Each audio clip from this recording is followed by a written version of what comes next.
எல்லோருக்கும் வணக்கம். இன்றைக்கி நம்ம பல்லாக்கொட்டை கிரேவி எப்படி செய்கிறதுன்னு பார்க்கலாம். இது சப்பாத்தி, சாதம், இட்லி, தோசை இது எல்லாத்தோடையுமே சைட் டிஷ்ஷாக ரொம்பவே நல்லாயிருக்கும்.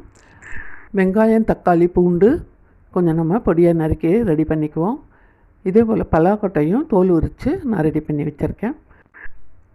கடுகு, உளுந்து, பெருங்காயம் தாளிச்சிட்டு வெங்காயம், பூண்டும் வதக்கியிருக்கேன். கருவேப்பிலை சேர்த்துட்டு கொஞ்சம் தக்காளி சேர்த்து அதையும் நல்லா வதக்கிடலாம்.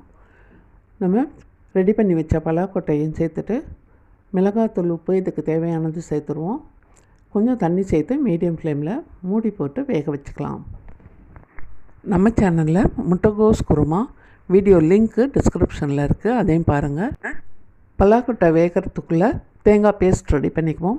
கொஞ்சம் தேங்காயும் முந்திரி பருப்பும், அரை டீஸ்பூன் ஜீரகமும் சோம்போ எது வேணாலும் எடுத்துக்கோங்க.